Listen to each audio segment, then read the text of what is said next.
তোর পছন্দ খারাপ না বলে তানিশার দিকে তাকিয়ে বলল, তুমি কিছু মনে করো না, আসলে মৌয়ের সাথে তোমার অনেক মিল।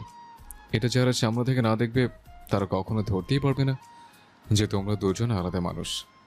তানিশা আরিশের কথা শুনে ওর দিকে তাকিয়ে ভ্রু কুঁচকে বলল, বুঝলাম, আমাদের মিল আছে, তাই বলে আপনি আমাকে চাচি বলবেন? তানিশার কথা শুনে আরিশ ফিক করে হেসে দেয়। আরিশের পাশাপাশি আয়নও মুখে হাত চেপে মুচকি হাসে। ততক্ষণে যুথি ঠান্ডা পানি নিয়ে এসে দেখে আরিশ আয়ান তানিশার দিকে তাকিয়ে কি নিয়ে যেন হাসে। এটা দেখে ও তানিশার কাছে এসে বলল, এনে তোর পানি।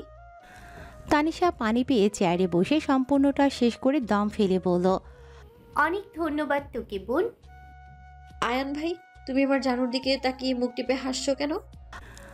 আরিশ যুথির কথা শুনে শার্টের কলার উপরে জাগিয়ে ঠিক করতে আয়ানের উদ্দেশ্যে বলল, আয়ান, আমি গেলাম, তুই বরং আজকে বাড়ি থাক। বলে আরিশ আর এক মুহূর্ত না দাঁড়িয়ে ব্যস্ত পায়ে চলে যায়। আরিশ চলে যেতেই বাড়ির প্রায় সব মানুষ বসার ঘরে উপস্থিত হয়। লিমা খান তানিশাকে দেখে মুচকি হেসে ওর কাছে এগিয়ে গিয়ে বলল, আরে তানিশা আম্মু, তুমি? হ্যাঁ আন্টি, কেমন আছেন আপনি? আলহামদুলিল্লাহ মা, ভালো আছি। তোমার আম্মু কেমন আছে? হ্যাঁ, তারা সবাই ভালো আছে। তুমি তো আমাদের বাসায় আসোই না, আজ এসেছো, যেতে পারবে না। কি বলেন আন্টি, আমি তো সপ্তাহে একবার হলেও আসি, আর আপনি বলছেন আমি আসি না? সে হলেও আজকে তোমাকে যেতে দেব না। তানিশার সাথে সকলের প্রায় মোটামুটি কথা হয়েছে। মেয়ে হিসেবে তানিশাকে খানবাড়ির সকলের পছন্দ, বিশেষ করে লিমা খানের। ওনার মনে সুপ্ত ইচ্ছা ছেলের বউ বানানোর, কারণ আয়ান ওনাকে বলেছে সে তানিশাকে পছন্দ করে। উনি মা হিসেবে ছেলেদের পছন্দকে সবসময় প্রায়োরিটি দেয়। তানিশা সকলের সাথে আরও বেশ কিছুক্ষণ কথা বলে, যুথির সাথে ওর রুমে চলে যায়। সময়টা প্রায় দুপুরবেলা। যুথি তানিশা নোট কমপ্লিট করে মাত্র বিছানায় গোল হয়ে বসল। যুথি নোটগুলো গুছিয়ে রাখতে রাখতে বিরক্তি ভঙ্গি বানিয়ে বলল, ধুরবালের মাথা, এই আইসিটি চ্যাপ্টার শেষ হলে এবার খুব বাঁচার বাঁচি। এটা ম্যাথমেটিক্সের থেকেও কঠিন। মানলাম তোর কথা, কিন্তু কথায় কথায় এত বাজে কথা বলো কেন? তুই কথা বলিস না তো ললিতা। শোন, তুই যে আমার সাথে কথায় কথায় বাল বলিস, তোর জন্য একটা বাল ঘরের নামটা বানিয়েছি। কি? শুনবি? যুথি তানিশার দিকে কৌতূহল হয়ে তাকাতে দেখে তানিশা গলা খাকারি দিয়ে বলল, আমি শিওর আমার নামটা শুনে তুই আর জীবনে কোনোদিন বাজে কথা বলবি না। বলে ওর বানানো নামতাটা শুরু করলো। 12 অক্ষে 12 বাল ফালাইতে পারো, 12 দুগুণে 24 বাল ফালাইয়া আন্ডা বান্দিস, 3 12 36 বা। ওর বাকি নামটা শেষ করার আগে দরজার দিকে চোখ পড়ে, দেখে আয়ান হাঁ করে ওর দিকে তাকিয়ে হুট করে আয়ান মেঝেতে ঠাস করে পড়ে সেন্সলেস হয়ে যায়। তানিশাকে থামতে দেখে সাথে দরজার দিকে কিছু পড়ার শব্দ পেয়ে যুথি তাড়াতাড়ি সেদিকে তাকিয়ে দেখে আয়ান মাটিতে সেন্সলেস হয়ে পড়ে আছে। এটা দেখে ও দৌড়ে আয়ানের কাছে গিয়ে গালে চাপড় দিতে দিতে বলল, ভাই, ও ভাই, কি হয়েছে তোমার? তুমি এইভাবে কেন, কিভাবে পড়ে গেলে? আয়ান কিছুক্ষণ হয় যুথির রুমের সামনে এসেছিল, তখন তানিশা মাত্র ওর বিখ্যাত নামটা শুরু করতে যাচ্ছিল যুথিকে শোনানোর জন্য। আর তখন আয়ান তানিশার এমন নামটা শুনে তানিশার বুঝতে বাকি থাকে না আয়ান ওর নামটা শুনেই কোমায় চলে গেছে। তাই 2-3 বার পরপর ঢোক গিলে কাচুমাচু করে বিছানায় এক কোণায় গিয়ে বসলো। আয়ান কথা বলছে না দেখে যুথির রুম থেকে পানি নিয়ে আয়ানের মুখের উপর ছিটাতেই আয়ান পিটপিট করে চোখ খুলে তাকায়। আয়ানকে তাকাতে দেখে যুথি স্বস্তির নিঃশ্বাস ছেড়ে বলল, বাবা, আমি তো ভয় পেয়ে গিয়েছিলাম। যাক, তুমি ঠিক আছো, এতেই অনেক। আয়ান যুথিকে পাশ করে বিছানার উপর গোল হয়ে বসে থাকা তানিশাকে একবার দেখে বলল, বোন, আমি ভুলবশত রুমে ফোনটা ফেলে এসেছি, তুই একটু কষ্ট করে খুঁজে নিয়ে আয়। আচ্ছা, আমি নিয়ে আসছি। বলে আয়ানের রুমের দিকে চলে যায়। যুথি চলে যেতেই আয়ান তানিশার দিকে তাকিয়ে বাঁকা হেসে ওর দিকে এগোতে এগোতে বলল, তুমি কি যেন নামটা বলছিলে এতক্ষণ আমার বোনকে? আয়ানকে এমন হাসতে এবং ওর কাছে এগোতে দেখে বিছানার চাদর খামছে ধরে বলল, কই, আমি তো কিছু বলিনি। সত্যি? কিন্তু আমি তো শুনলাম মনে হয়। বলে তানিশার একদম কাছে গিয়ে ওকে দু হাতের মাঝে করে নিয়ে আবারও বলল, তুমি যে এত সুন্দর নামটা বলতে পারো সেটা আমার জানা ছিল না। বলে ওর দিকে আরেকটু ঝুঁকতে নিলে যুথি রুমের মধ্যে ঢুকে বলল। ভাই তোমার ফোন। ব্যাস এতটুকু বলে সামনে তাকাতেই দেখে এমন দৃশ্য। আয়ানও কিছুটা অপ্রস্তুত হয়ে তানিশার উপর থেকে উঠে এসে ওদের কিছু বলতে না দিয়ে রুম থেকে বেরিয়ে যায়। কি হলো এটা? আমি জানি না। হল কেন্দ্র থেকে দুই বান্ধবী আইসিটি পরীক্ষা শেষ করে একসাথে বের হয়ে দুজনে বেশ খুশি, কারণ তাদের সবচেয়ে কঠিন সাবজেক্ট আজকে শেষ। তাছাড়া পরীক্ষাটা বেশ ভালো হয়েছে, তাই খুশি মনে দুজন গল্প করে একসাথে রিস্কায় উঠে বাড়ি আসে। বাড়ির অনেকটা কাছে আসার পরে তানিশা রিস্কা থেকে নেমে চলে যায়। যুথিও চলে আসে। যুথি রিস্কা থেকে নেমে বাড়িতে ঢোকার সময় ওর পাশ দিয়ে আরিশও তখন বাইক নিয়ে বাড়িতে ঢুকছিল। যদি আরিশকে দেখে তাড়াতাড়ি বাড়িতে ঢুকতে নিলে আরিশ বাইক পার্কিংয়ে রেখে তার মৌকে তাড়াহুড়ো করে ভেতরে ঢুকতে দেখে সেও তার পেছনে যায়। দুজনে প্রায় একসাথে বাড়িতে ঢোকে। আরিশ চারপাশে তাকিয়ে দেখে আশেপাশে কেউ নেই। অতপর আস্তে করে যুথির কাছে গিয়ে টুপ করে ওর বাগালে চুমু খেয়ে মাথাটা চুলকাতে চুলকাতে সিঁড়ি দিয়ে নিজের রুমে চলে গেল। হঠাৎ এমন হওয়ায় যুথিও চমকে উঠে আশপাশটায় তাকায়। না, আপাতত আশপাশটায় কেউ নেই দেখে যুথি আরিশের যাওয়ার দিকে তাকিয়ে গালি দিয়ে বলল, লুচ্চা এক নম্বর, লুচ্চা একটা বেড়া, যখন দেখে খালি চুমু খায়। বলে ও সিঁড়ি বেয়ে নিজের রুমে চলে যায়। কড়া রোদের মধ্যে ভার্সিটি শেষ করে ইভা ক্লান্ত শরীর নিয়ে বাড়ি আসার জন্য রাস্তার এক কিনারে দাঁড়িয়ে ওয়েট করছিল গাড়ি আসার জন্য, কারণ বাড়ি থেকে করা আদেশ ইউনিভার্সিটিতে বাড়ির গাড়ি ছাড়া আসা যাবে না। তাছাড়া ওদের বাড়ি থেকে ঢাকা ইউনিভার্সিটি প্রায় 30 মিনিটের মতো লাগে গাড়িতে আসতে। তাছাড়া আজকে বাড়ি ফেরার আগে ভার্সিটি বৈশাখী প্রোগ্রামের জন্য সাদা কাপড় কিনতে হবে। ওর কিছুক্ষণ ওয়েট করার পরে গাড়ি চলে আসে। ইভা গাড়ি আসতেই ড্রাইভারকে আগে কাপড়ের শপে নিয়ে যেতে বলে। ড্রাইভার কিছুক্ষণ ড্রাইভ করার পর ওরা গিয়ে থামে নৈয়র লেডিস ফ্যাশন হাউসের সামনে। শপে এসে ইভা গাড়ি থেকে নেমে দেখে বিশাল বড় এক সাদা বিল্ডিংয়ের উপর লেখা নৈয়র লেডিস ফ্যাশন হাউস। তার পাশে ডিজাইন করে বড় করে লেখা ইমরান খান রনি, প্লিজ ওয়েলকাম। ইভার বাহিরের ভিউটা দেখা হয়ে গেলে মনে মনে বলে, বাহিরের ডিজাইনটা এত সুন্দর করে ডেকোরেট করেছে, না জানি ভিতরের ভিউটা কত সুন্দর করেছে। এসব ভেবে ইভা শপের ভিতর ঢোকে। কাচের দরজাটা খুলে ইভা শপের ভিতর ঢুকতেই কিছুটা অবাক হয়, কারণ ও ভেতরে ঢুকতেই দুজন সেলসম্যান ওর হাতে একটা গোলাপ দিয়ে বলল, স্বাগত ম্যাম আমাদের এখানে আসার জন্য। আর যারা আমাদের এখানে প্রথম আসে আমরা তাদের ফুল দিয়ে শুভেচ্ছা জানাই। বাহ, আপনাদের পরিকল্পনাটা অনেক সুন্দর। এটা আমাদের মালিকের পরিকল্পনা। দেখে বোঝা যাচ্ছে আপনাদের মালিক অনেক শৌখিন। বলে ইভা শপের ভিতরে ঢুকে চারপাশটা ঘুরে ঘুরে দেখতে থাকে। আশপাশটা দেখতে দেখতে হুট করেই কারোর সাথে ধাক্কা লেগে দুজনেই মেঝেতে পড়ে যায়। ইভা পড়ে যেতেই জামা ছেড়ে উঠতে উঠতে বলল, আই এম সো সরি, আমি আসলে খেয়াল করিনি। সামনে পড়ে যাওয়া লোকটা ইভার থেকে মিষ্টি কণ্ঠে সরি বলতে শুনে কিছুটা অবাক হলো, কারণ দোষটা তো ইভার না, দোষটা সম্পূর্ণ ওর। তাই উঠে ইভার দিকে তাকিয়ে বলল, আসলে দোষ আপনার নয় আমার, আমি তাড়াহুড়ো করে বের হচ্ছিলাম তখন। এতটুকু বলে ইভার মুখশ্রীর দিকে চোখ পড়তেই লোকটার চোখ দুটো যেন সামনে থাকা মধ্যে আটকে যায়। এক দৃষ্টিতে তাকিয়ে ইভাকে সূক্ষ্মভাবে দেখার মধ্যে ইভা বলল, আচ্ছা সমস্যা নেই, কিন্তু আপনি লেডিস শপে কি করছেন? এখানে তো ছেলেদের কোনো পোশাক বিক্রি করা হয় না। সামনে থাকা লোকটার ইভাকে দেখা হয়ে গেলে ইভার কথায় মুস্কি হেসে বলল, আপনার কোথাও ভুল হচ্ছে, আমি এখানে শপিং করতে আসিনি। তাহলে আপনি লেডিস হাউসে কি করছেন? ওদের কথায় একজন সেলসম্যান বলে, ম্যাম উনি আমাদের শপের মালিক। ইভা সেলসম্যানের কথায় রনির দিকে তাকিয়ে বলল, ও, আপনি তাহলে ইমরান খান রনি? আসলে আমি বুঝতে পারিনি। It's okay, by the way আপনার নামটা জানতে পারি? অবশ্যই, আমি সুমাইয়া খান ইভা। বাসা কোথায় তোমাদের? গুলশান খান বাড়ি। মির্জানি? ইভাকে বলতে শুনে রনি কিছুটা খুশি হয়ে বলল, ও তোমাদের তো আমরা চিনি। এবার ইগল টিমে তোমার ভাই নেতৃত্বে দাঁড়িয়েছে তাই না? হ্যাঁ, আমার বড় আব্বুর ছেলে। বলে ইভাকে একটা হাসি উপহার দিয়ে চলে যায়। যুথি তখন রুমে এসে ড্রেস চেঞ্জ করে। ফারির রুমে গিয়ে দেখে ফারি বিছানায় শুয়ে শুয়ে কোরিয়ান মুভি দেখছে। ফারি শুধু কোরিয়ান মুভি না, তার পাশাপাশি ইংলিশ মুভিও দেখে। তার নাকি বিদেশি ছেলেদের অনেক ভালো লাগে।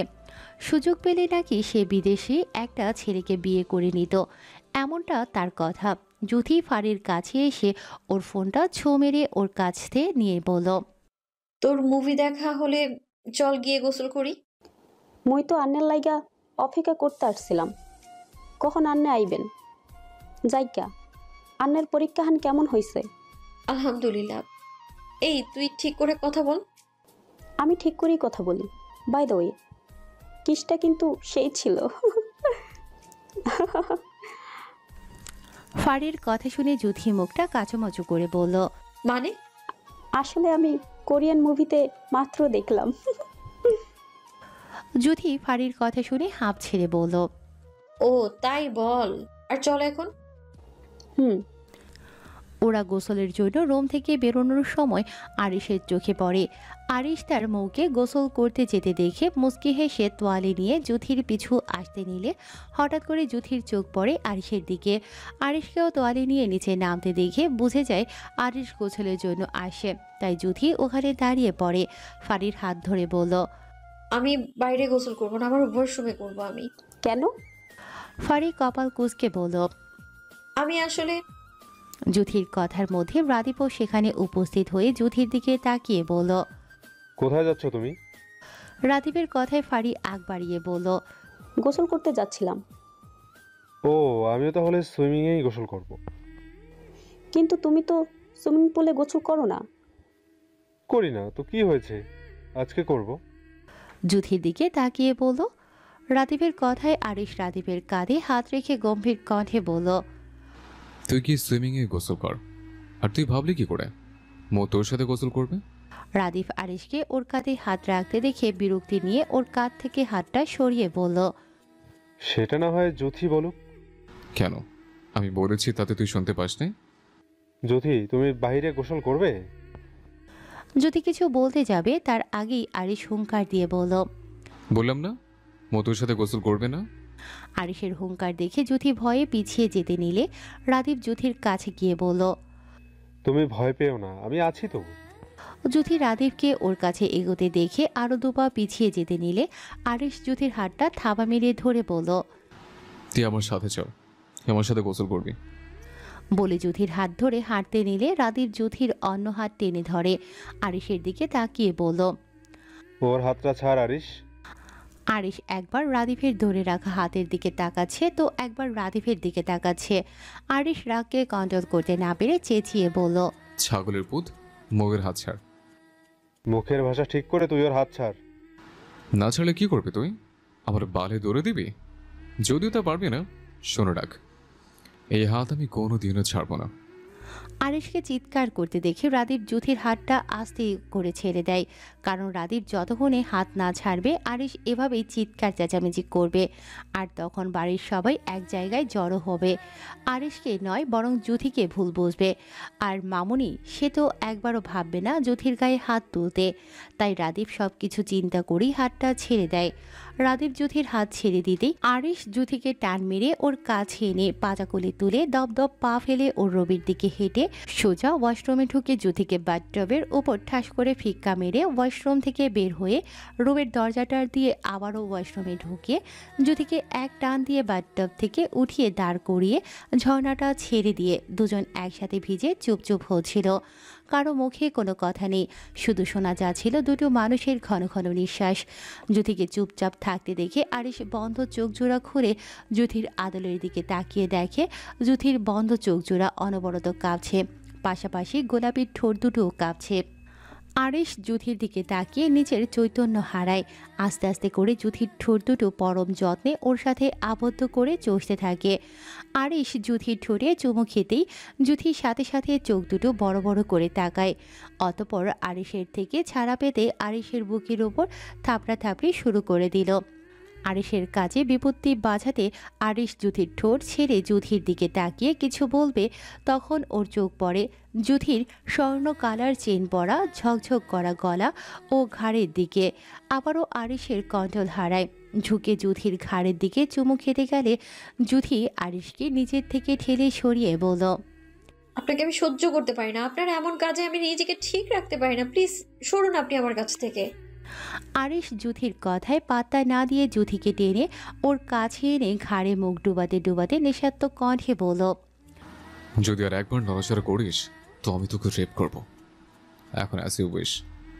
জুথি আরিশের কথায় কি বলবে কিছু ভেবে পাচ্ছে না, কারণ আরিশের কাজে ডিস্টার্ব হলে সে যেটা বলেছে সেটাই করবে। কিন্তু আরিশের এমন বিহেভিয়ার দেখে জুথি জোরে কান্না করে দিয়ে বলল, প্লিজ, আমি সহ্য করতে পারছি না তো, আপনাকে নিতে পারছি না আমি, আপনি প্লিজ ছাড়ুন। আরিশ জুথির কান্না শুনে ওর থেকে সরে আসে। আরিশ জুথির থেকে সরে আসতেও জুথির কান্না থামছে না দেখে আরিশ কথা ঘোরাতে বলল, গলায় কি পড়েছিস এসব বালছাল? জুথি আরিশের কথায় ওর গলার দিকে তাকিয়ে এক হাত গলার চেইনের উপর দিয়ে বলল, চেইন পরেছি দেখতে পাচ্ছেন না? এটা এক্ষুনি খুলে ফেল। না, এটা খুলবো না। চোখের পানি মুছে বলল। জুথির মুখে খুলবো না শুনে আরিশ জুথির গলা থেকে চেনটা টান মেরে খুলে ওর হাতে নিয়ে দেখে জুথি আবারও কান্না করে দিয়ে বলল, কি করলেন এটা আপনি? কত কষ্ট করে টাকা জমিয়ে এই ছোট পেন্ডেন্ট সহ চেনটা কিনলাম, আর আপনি কিনা সেটা ছিঁড়ে ফেললেন। জুথিকে আবারও কান্নাকাটি করতে দেখে আরিশ বিরক্ত হয়ে বলল, কয় টাকা জমিয়ে কিনেছিস? 1230 টাকা। একটা টাকা আমার থেকে কম রাখিনি। আর আপনি? জুথির অভিমানী কণ্ঠ শুনে আরিশ শব্দটা টেনে বলল, এত টাকা?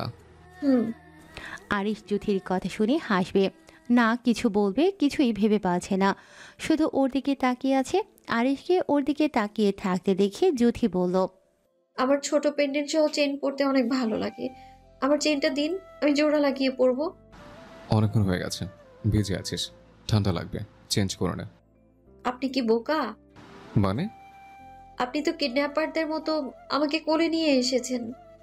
আমি কি জামা কাপড় আনতে পেরেছি যে চেঞ্জ করে নেব? সমস্যা নেই, আমারটা পরে নে। তখন জুথি বাধ্য হয়ে আরিশের একটা টি শার্ট সাথে ওর থেকেও বড় একটা ট্রাউজার পরে নেয়, কারণ জুথি তখন আরিশের কথায় না করে ফারিকে ডেকে দিতে বলেছিল। কিন্তু আরিশ জুথির কথার কোনো পাত্তা দিচ্ছিল না বলে জুথি আরিশের দেওয়া সাদা টি শার্ট ও সাইবর্নের একটা ট্রাউজার পরে ওয়াশরুম থেকে বের হয়ে দেখে আরিশ ওর বারান্দায় দাঁড়িয়ে বাহিরের দিকে তাকিয়ে আছে।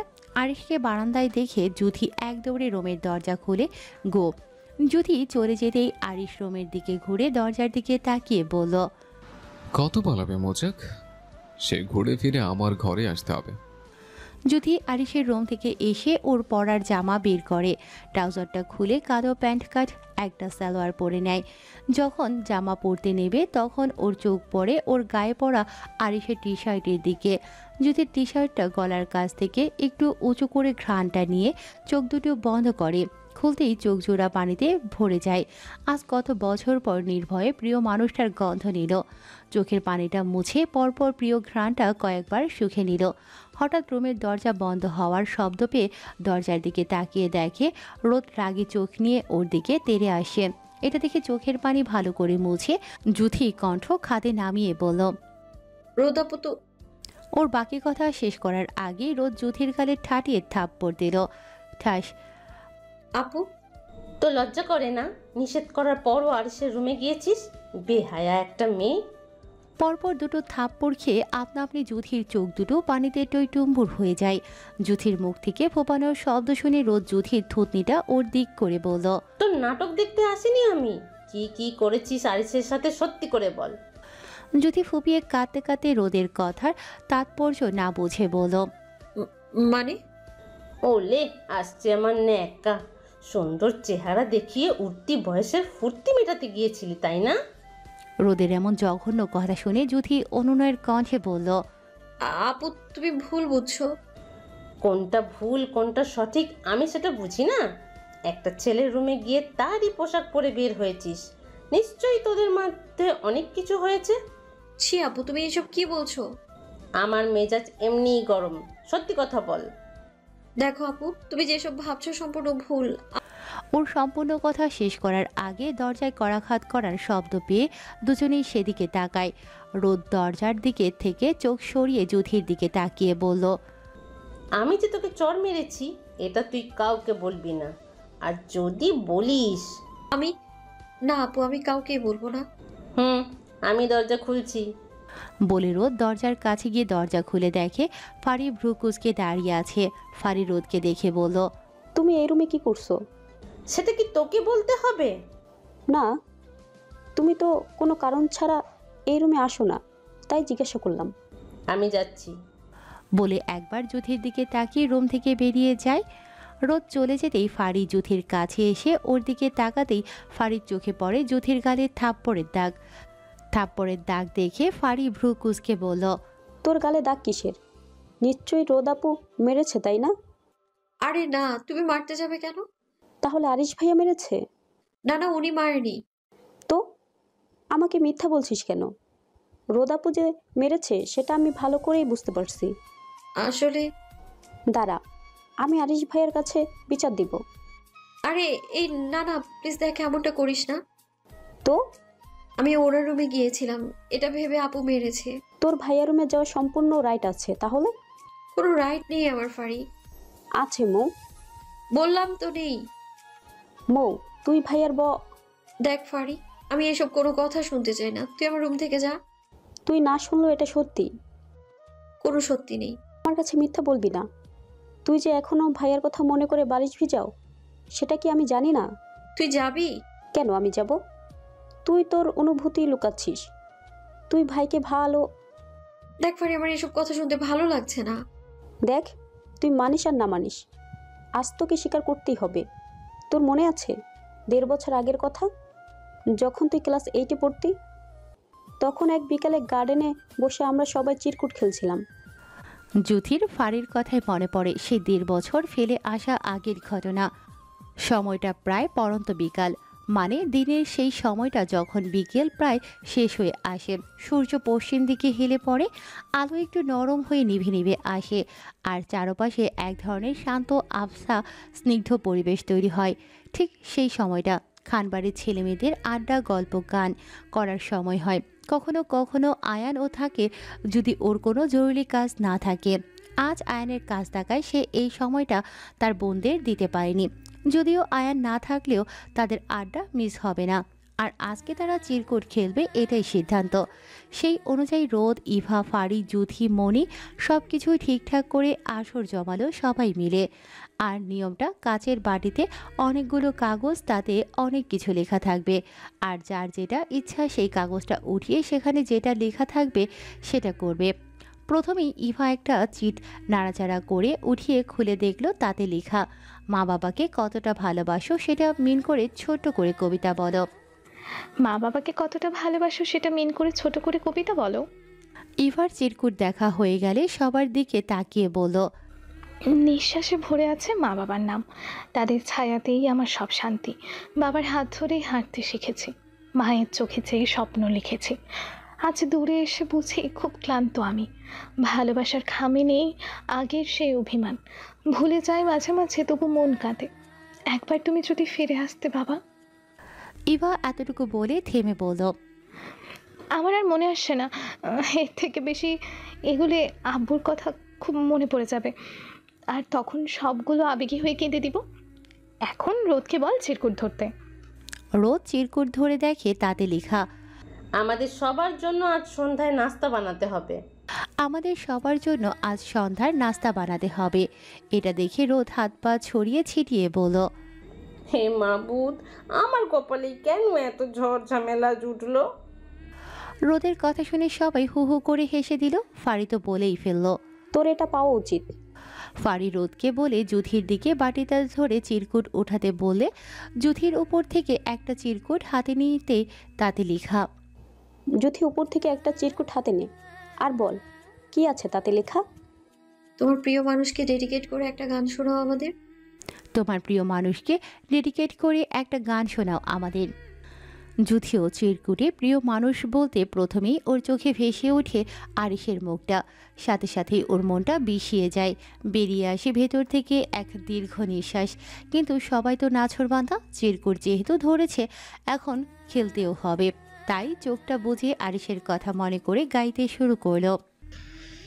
ঝরে যাওয়া পাতারি মতন ঝরে গেছি আজ আমি, কেন ভালোবাসনি আমায় হারিয়ে কোথায় তুমি, ঝরে যাওয়া পাতারই মতন ঝরে গেছি আজ আমি। কেন ভালোবাসনি আমায়, হারিয়ে কোথায় তুমি। জুথি আর গানটা সম্পূর্ণ শেষ করতে পারেনি, তার আগেই ফুপিয়ে কাঁদতে শুরু করলো। কান্নার বেগ বেড়ে যেতেই জুথি খেলা রেখে উঠে দৌড়ে সোজা ওর রুমে গিয়ে বিছানার উপর উপর হয়ে শুয়ে হাতের উপর মাথাটা রেখে অঝরে কান্না করতে লাগলো। কিশোরী মন আজ আরিশকে তার ভীষণ প্রয়োজন। এটা সে কাকে বোঝাবে? সে মারাত্মক পরিমাণ ভালোবাসে আরিশকে। কেন চলে গেছে? কেন কেন কেন? জুথি কাঁদতে কাঁদতে ভাঙা গলায় বলল, আরিশ ভাইয়া, আপনি আমার সেই জায়গায় থাকেন যে জায়গায় শত খুঁজলেও না পাওয়া যাবে আর না অনুভব করা যাবে। শুধু এক আকাশ ভরা তিক্ততা নিয়ে পড়ে আছি আমি আপনার প্রলাহে। ফিরে আসুন না আবারও, সে আগের মতো মৌ বলে ডাকুন না। আপনার মৌ আপনাকে খুব মিস করছে। ফিরে আসুন না, I am waiting for you.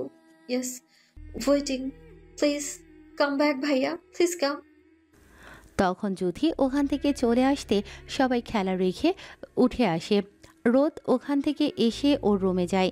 Eva বোনকে এভাবে চলে যেতে দেখে বোনের রুমে আসতে নিলে ফারি আগ বাড়িয়ে ইভার হাত ধরে বলে, আপু তুমি থাকো, আমি যাই। ইভাও আর নিষেধ করে না। ফারিকে যেতে বললে ফারি জুথির রুমে এসে জুথির কান্না পাশাপাশি বলা কথাগুলো শুনে জুথির পিঠের উপর হাত রেখে বলল, মৌ তুই ফারির কথা শেষ করার আগে জুথি উঠে বসে ফারির গলা জড়িয়ে ধরে কাঁদতে কাঁদতে বলল, ফারি সবকিছু ছিন্ন হওয়ার পরেও আজও ভালোবাসি তো আমি ওনাকে। তাহলে উনি কেন আমার কাছে ফিরে আসছেন না? তুই এভাবে কান্না করলে কিভাবে হবে? আমি ওনাকে ছাড়া থাকতে পারবো না তো। ভাইয়া চলে আসবে, এভাবে ভেঙে পড়িস না। জুথি তখনও ফারিকে জড়িয়ে ধরে অঝরে কাঁদছিল। বর্তমান জুথির এসব কিছুর ভাবার মধ্যে ফারি জুথিকে ওর দিকে ঘুরিয়ে ওর দু বাহুতে হাত রেখে বলল, কি হলো? কোথায় হারিয়ে গেলি? চুপ করে থাকবি না। ওই 1.5 বছর নিশ্চয়ই তোর ভালোবাসা ফুরিয়ে যায়নি। চুপ করে থাকবি না। এই 1.5 বছরে নিশ্চয়ই তোর ভালোবাসা ফুরিয়ে যায়নি। জুথি ফারির বারবার এক কথায় ওর হাত থেকে ফারির হাত সরিয়ে বলল, হ্যাঁ হ্যাঁ ভালোবাসি, বাসতাম, বাসবো, কিন্তু আমার তাকে প্রয়োজন নেই। তাকে আমি যতটা পরিমাণ না ভালোবাসি তার থেকেও বেশি ঘৃণা করি। তুই? ওনার সাথে আমার কোনো সম্পর্ক নেই। তুই এখন যা যা শোনার সেটা তো শুনেছিস। সময়ের বেগ টেনে কেটে গেছে 2 দিন। আরিশ রাজনৈতিক কাজে প্রায়ই রাত করে বাড়ি ফিরে। বাসায় খুব কমই থাকা হয় তার। আরিশ আজ আর বেরোয়নি। আয়নকে পাঠিয়েছে, তার নাকি কোনো প্রোডাক্ট আসবে। সময় সকাল 11:20। খানবাড়ির মহিলারা রান্নার কাজে ব্যস্ত। মনি স্কুলে গেছে। জ্যোতিরাজকে পরীক্ষা নেই, তাই ও ওর রুমে। ইভা ভার্সিটি গেছে। রোদ ফারিয়ে বসার ঘরে টিভি দেখছে। এমন সময় দরজায় কলিং বেল বাজতেই রোদ উঠে দরজা খুলে দিতে দেখে একজন ডেলিভারি ম্যান দাঁড়িয়ে আছে। ওনাকে পার্সেল হাতে দাঁড়িয়ে থাকতে দেখে রোদ বলল, কে অর্ডার দিয়েছে? আরিস খান কোথায়? ওনার পার্সেল এসেছে, ওনাকে ডেকে দিবেন? আমার কাছে দিন, আমি দিয়ে দেবো। ডেলিভারি ম্যান রোদের হাতে পার্সেলটা দিয়ে বাইক নিয়ে চলে যায়। ডেলিভারি ম্যান চলে যেতেই রোদ পার্সেলটার দিকে তাকিয়ে কিছুটা অবাক হয়। এত ছোট্ট পার্সেলে কি অর্ডার করেছে আরিশ? রোদ ভ্রু কুঁচকে প্রাইসের দিকে তাকাতেই চোখ দুটো ছানা বড়া হয়ে যায়, কারণ সেখানে লেখা the price in Switzerland 1 million. এটা দেখে সাথে সাথে বলল, হোয়াট? এটা সুইজারল্যান্ড থেকে আনানো? 1 মিলিয়ন মানে বাংলাদেশি রেট 12,30,00,000 টাকা। রোদ কৌতূহল হয়ে পার্সেলটা ঘুরিয়ে ফিরিয়ে দেখতে দেখতে সোফায় এসে বসে পার্সেলটা খুলতে নিলে ফারি বলল, ডেলিভারি ম্যান তো বলল এটা আরিশ ভাইয়ার। তো তাহলে তুই আনবক্সিং করছিস কেন? তাতে তোর সমস্যা? আরিশ এনেছে আর আমি দেখবো না? ভাইয়ার জিনিস অন্য কেউ হাত দিক, এটা ভাইয়া পছন্দ না। এটা তো তুই জানিস আপু। তাহলে?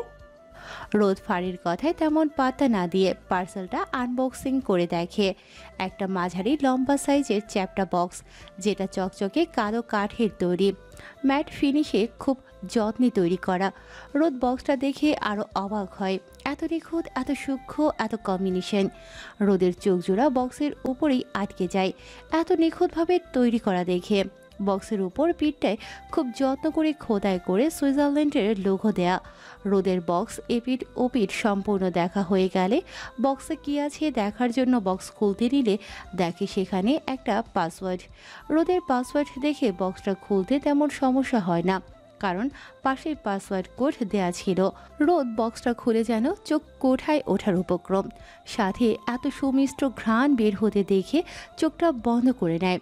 অতপর চোখ খুলে বক্সের ভেতরে দেখে নরম ভেলভেটের কাপড়ে মোড়ানো। রোদ কাপড়টা সরাতে কিছু ছোট ছোট এলইডি লাইট জ্বলে ওঠে হীরা মিশ্রিত স্বর্ণের চেইনের ওপর। এটা দেখে রোদ কতক্ষণ যে চোখ দুটো বড় বড় করে চেইনটার দিকে তাকিয়েছিল সেটা হয়তো সে নিজেও জানে না। একটা সময় ধ্যান কেটে গেলে অবিশ্বাস্য কণ্ঠে বলে ওঠে, ও মাই গড, একটা চেনের মূল্য এত! তাছাড়া আরিস মেইলি চেন দিয়ে কি করবে?